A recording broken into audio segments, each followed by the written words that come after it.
अप्रैल 1526 दिल्ली से तकरीबन 90 किलोमीटर दूर स्थित हरियाणा का पानीपत जिला, यही वो जगह है जहां पर भारत की एक नई तस्वीर छपी। बाबर अपनी 12,000 सैनिकों की टोली को लेकर यहां उपस्थित होता है। कड़कड़ाती धूप में बाबर की सेना युद्ध के लिए पूरी तरह तैयार थी। उस वक्त दिल्ली शहर पर इब्राहिम लोदी का राज था। बाबर ने सोचा कि अगर वो कैसे भी करके इब्राहिम लोदी को दिल्ली की गद्दी से हटा देगा तो भारत में कब्जा जमा सकता है, और इसी सोच को लेकर बाबर ने इब्राहिम लोदी से जंग का ऐलान कर देता है। इब्राहिम लोदी की सेना में करीब 1 लाख जवान और 1 लाख हाथी थे। बाबर यह जानता था कि उसके पास लोगों की संख्या बहुत कम है, इसलिए बाबर ने युद्ध की सही रणनीति पर चलने का फैसला किया, और इस काम में बाबर बहुत ही कुशल था। वो युद्ध से 1 सप्ताह पहले ही पानीपत के मैदान पर आ गया था और अपने हिसाब से सैनिकों की छोटी छोटी टुकड़ियों को चारों तरफ लगा दिया था। आपको पता होगा कि उस समय बाबर की सेना में करीब 4,000 बेहद खतरनाक तीरंदाज थे। दूसरी तरफ 1,000 बंदूक वालों के अलावा बाबर के पास वो हथियार भी था जिसके बारे में इब्राहिम लोदी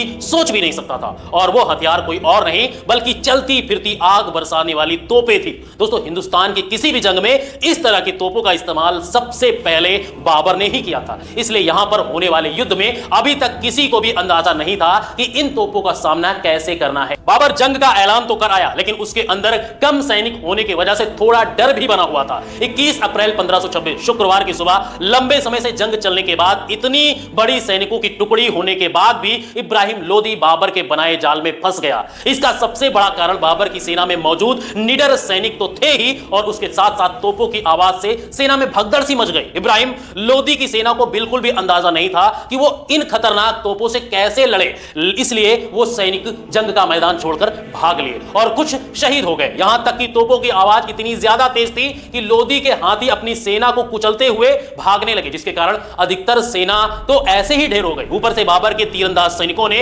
लोदी के भागते हुए सैनिकों पर तीरों की बौछार कर दी। ऊपर से उनके पास जो 1,000 बंदूकबाज थे उन्होंने भी लोदी की सेना के अच्छे अच्छे तीरंदाजों को ढेर कर दिया। इब्राहिम लोदी भले ही चाहे कितना ताकतवर क्यों ना हो, लेकिन उसने वही एक गलती कर दी जो अक्सर ताकतवर लोग करते हैं, और वो ये थी कि सामने वाले को कमजोर समझ लिया। तभी तो इब्राहिम लोदी ये भूल गया था कि उसकी सेना में अगर सैनिक हैं तो बाबर की सेना में खतरनाक बंजारे लड़ाके, जिन्हें जिंदगी और मौत के आगे कुछ समझ नहीं आता।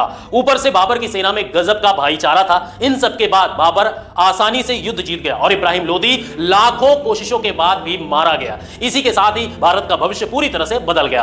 अगर उस दिन यह घटना नहीं होती तो आज दिल्ली का लाल किला नहीं होता, आगरा का ताजमहल नहीं होता, यानी कि आज भारत का रंग रूप कुछ और ही होता। इस लड़ाई को ही पानीपत का पहला युद्ध कहा जाता है। इस युद्ध में बाबर की जीत से ही मुगलों की एंट्री हो चुकी थी, क्योंकि दिल्ली की राजगद्दी पर बैठते ही बाबर ने मुगल सल्तनत का परचम लहरा दिया। और अब चाहे जो भी कहें, लेकिन एक बात तो कहनी पड़ेगी, 12,000 सैनिकों से 1 लाख की संख्या में सैनिकों को ढेर करना कोई आसान काम नहीं था, और बाबर ने यह कर दिखाया। इसी वजह से इन्हें एक कुशल लड़ाके के तौर पर जाना जाता है। पर क्या आप जानते हैं कि बाबर एक उच्च कोटि का लेखक भी था? दोस्तों, हमारे भारत में कई हजारों सालों पहले से कई सारे साम्राज्य आए और गए, लेकिन एक ऐसा साम्राज्य था बाबर का जिसने भारत में आकर अपनी अलग छाप छोड़ दी। जैसे कि हम सभी जानते हैं कि भारत में मुगल साम्राज्य की शुरुआत करने वाला पहला मुगल बादशाह बाबर था। बाबर उज्बेकिस्तान से भारत आया था। आपको बता दें कि बाबर एक पैदाइशी योद्धा था। उसने अपनी जिंदगी में कई सारी लड़ाइयां लड़ी। अपने पिता की ओर से तैमूर का जो 5वां वंशज था और अपनी मां की ओर से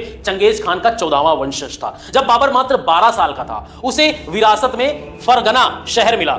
उसके बाद वहां का बादशाह बना, पर बाबर का सपना किसी एक शहर पर बादशाह बने रहने का नहीं था। इसलिए 14 साल की उम्र में उज्बेकिस्तान के शहर समरकंद को जीतकर बाबर ने अपने साम्राज्य का विस्तार किया। साल 1505 तक बाबर कई सारी जंग लड़ चुका था और अपने राज्य का अच्छा खासा विस्तार कर चुका था, लेकिन अब उसकी नजर भारत पर जाती है। अगले 20 सालों तक बाबर अपने मुगल साथियों के साथ भारतीय उपमहाद्वीप पर कब्जा जमाने की कोशिश कर रहा था, लेकिन कामयाब नहीं हुआ। और सन 1526 में बाबर की नजर भारत के सबसे अमीर और शक्तिशाली शहर दिल्ली पर पड़ी। उसने यह सोच लिया था कि अगर भारत पर राज करना है तो दिल्ली को जीतना होगा, और पानीपत की लड़ाई से उसने दिल्ली पर अपना कब्जा जमा लिया था।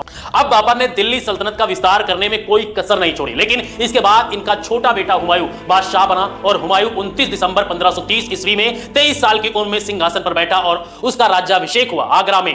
परंतु हुमायूं का जीवन संघर्षों से भरा रहा। जून 1539 में हुमायूं चौसा के युद्ध में शेर शाह सूरी से हार गया और किसी तरह जान बचाकर भागने लगा, वहां से भाग गया। उसके बाद हुमायूं सालों साल तक भटकता रहा, लेकिन बाद में अपनी कुशल रणनीति की वजह से हुमायूं ने काबुल और कंधार में फिर से अपना कब्जा जमा लिया। आपको बता दें कि 30 जुलाई 1555 में हुमायूं दोबारा दिल्ली जीतने में सफल हो गया। दोस्तों, हुमायूं अफीम का बहुत बड़ा शौकीन था और यही कारण है कि अफीम से ही उसकी मौत हो गई, क्योंकि अफीम के नशे में जब वो सीढ़ियों से गिर गया तो उसकी मौत हुई। हुमायूं के बाद मुगल सल्तनत पर अकबर का राज हुआ। अकबर सभी धर्मों का अच्छे से सम्मान करता था, इसलिए आज भी अकबर को बहुत ही अच्छे नजरिए से देखा जाता है, क्योंकि अकबर एक ऐसा राजा था जिसने भारत को सकुशल आगे बढ़ाने का निर्णय लिया।